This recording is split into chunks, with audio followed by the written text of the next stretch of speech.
За сайн байцгаана уу? Орой минь. За энэ хуулинд одоо шинээр зохицуулж байгаа харилцааны хүрээнд ойлгохдоо нийгмийн эрүүл мэндийн бодлогоор бууруулах боломжтой оншийн хамаарлын бүлэгүүд болох одоо жишээлбэл уушгины ятгаа, хүүхдийн амьсгалын замын өвчин гэж чихрийн шижин эсвэл архины шалтгаан цэцэгцэн эмгэг энэ гэсэн энэ өвчнүүд эсвэл эрүүл мэндийн дэмжих бодлогоор бууруулах боломжтой оншийн хамааралтай бүлэг болох цөсний чулуу, хамрын хүндийн эмгэг ч юм уу, гидсний өвчин гэх зэрэг өвчнүүд те. Эсвэл эрт илрүүлгээр бууруулах боломжтой оншийн хамааралтай бүлгүүд болох жирэмсний хүндрэлүүд, бөөрийн зарим архаг өвчин зэрэг иймэрхүү одоо ингээд чагсаалтууд байгаа. Энэ бол өнөөдрийн байдлаар эрүүл мэндийн даатгалын санхүүжилтийн хамаг мөнгөнд яваад байгаа байхгүй.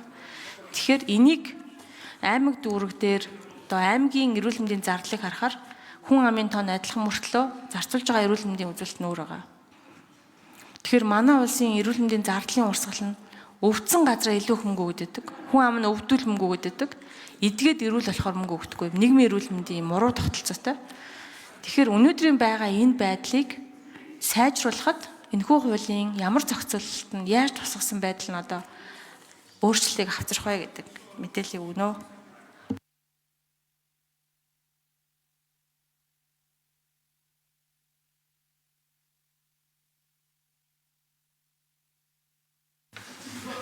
За хууль санагч хариулъя.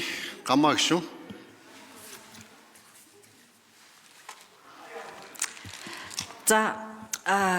За та бүхэн мэдж байгаа эмнэлгийн тусламж үйлчилгээний хууль, нийгмийн одоо эрүүл мэндийн хууль гэж байгаа манад.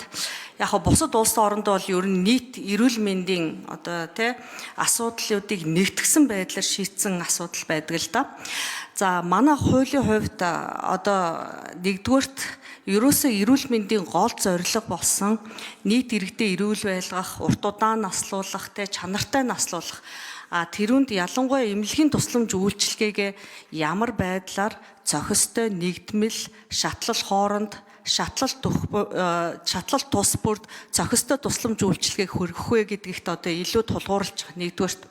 За хоёрдугаарт мэдээж одоо насны бүтцээрээ ч юм уу эсвэл өвчлөлийн бүтцээрээ байгаа оршин сууж байгаа амьдарж байгаа нутгийнхаа онцлогоос хамаарат жишээлбэл одоо говийн бүсэд бол илүү уул уурхайч гэдэг юм уу эсвэл хангаан бүсэд илүү тариалантай эсвэл зарим бүсүүдэд одоо яг малчид ихтэйч гэдэг юм уу хамаарат ерөөсө бодит хэрэгцээгээ байнга судал 5 жилийн тутамд гаргажээ гэсэн ийм дүгнэлтүүдийг гаргаж байгаа. Юу гэсэн үг гэхөө тухайн нөхцөл байдалд ямар ард иргэд амьдарч байна, ямар өвчлөлт нь илүү байна, тэрнээсээ хамаарат хүндрэл нас оролт нь хаа байна. Яг тэндээ тулгуурсан бодиттой төлөвлөгөөт тусламж үйлчилгээг хүргэе. За тэр тусмаа бид нар хамгийн илүү бэхжүүлж байгаа анхан шатны тусламж үйлчилгээ. Тэрийг өрхийн эрүүл мэндийн төвийн төвд сумын эрүүл мэнд тэгээд мэдээж сум тосгоны эрүүл мэндийн хувьд анхан шатныхаа тусламж үйлчилгээгч зайлшгүй шаардлагатай үед хоёр дахь одоо шатлалынхаа тусламж үйлчилгээг энд хүргэж явъя гэсэн ийм тооцоолт байгаа.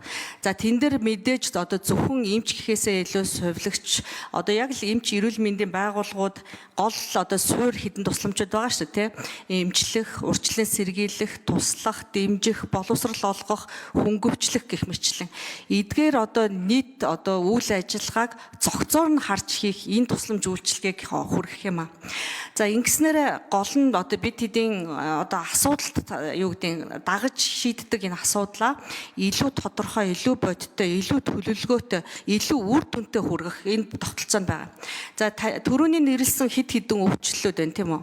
Эдгээр өвчлөлүүдэд яг анхан шатанда тухайн одоо аймаг орон нутгийнхаа ч юм уу эсвэл тухайн дүүрэг газрынхаа хүмүүсийг яг одоо ямар хүмүүсийн ямар хугацаанд яаж хянах вэ? За жишээлбэл даралт ихсдэг хөвчтэй хүмүүсийг гэвэл яг анхдагч байдлаар байна уу? Илүү одоо хүндрэлийн шалтгаантай өөр даралт өвчлөлт байна уу? Эсвэл улирлын үед одоо том уу ихслээ гэхэд энийг одоо өвчлөлийг хүндрүүлэхгүй цааш нь хатгаа болчихгүй бүр хүүхд. За гүйцэтгэд хариулчих. За тодруулаа асуучих. Тэг хариулъя. Саран жолон гүшин тодруулъя. За баярлалаа. Тэгэхээр өнөөдрийн байгаа эрүүл мэндийн хөгжлийн төвөөс гардаг дата мэдээллүүдийн өгөгдлүүдийг дахиж ашиглах замаар эсвэл илүү сайжруулах замаар эрүүл мэндийн нөөцийн хуваарлалтыг одоо байршуулалт төр шийдвэр гаргалт одоо хийн гэсэн үг үү? Энд дэр та нэмж тодруулж өгөөч. Баярлалаа.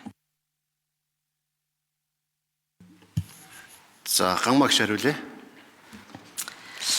За ер нь судалгаанд суурилна гэдэг нь нэгдүгээрт эрүүл мэндийн одоо бодит хэрэгцээг тодорхойлох асуудал яриад байгаа юм бид нар газар орон нутгийнхаа тийм ээ нэгдүгээрт за хоёрдугаарт мэдээж нэгтгэгдсэн цуглуулгдсан мэдээлэл байгаа бид нар тийм за тэр нь одоо эмнэлгийн эрүүл мэндийн хөгжлийн төв дээр ч бай эрүүл мэндийн яам дээр ч бай за мэдээж одоо мэрэгжлийн одоо сургуулиуд судалгааны төвүүд дээр ч байсан мэдээллийг нэгтгэж ашиглах энэ бүрэн боломж энэний зохицуултуудыг одоо гаргаж ирнэ. За хоёрдугаарт одоо мэдээж бид нар одоо оншин хамааралтай бүлгээс хамаараад зарим өвчлөлийг санхүүжүүлдэг, зарим нь санхүүжүүлэлт нь тийм сайн тавигддгүйгээс болоод бас янз янзын өвчтнийг эмчлэхийн тулд мэдээлэл нь яг үнэн зөв бодтой гарахгүй байгаа асуудлууд бас бодит амьдрал дээр гараад байгаа юм. Одоо эдгээр асуудал нь бидний тэр нэгдмэл мэдээллийн сантай болсноор үнэн зөв мэдээлэл нэгтгэдэж За гүйцэтгэд хариулчих гаммагш шүү.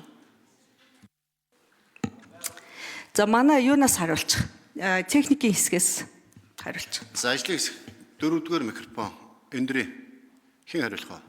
Нэрээ хэлээд хариулаарай.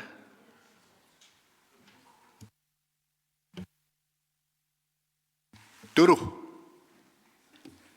За саранчил юу баяр цэцэг саранчлон гишүүний асуултанд хариулъя. Тэгэхээр бид нар нийт эрүүл мэндийн тухай асуудлыг ярихаар 3.5 сая хүн амын эрүүл мэндийн асуудал ярил бид нар нийтээрээ тогтолцооны асуудал яриад байгаа. Хэрвээ бид нар яг одоо өвдсөн хувь хүний асуудал ярил яг эмнэлгийн тусламж үйлчилгээний тухай асуудал ярьж байгаа.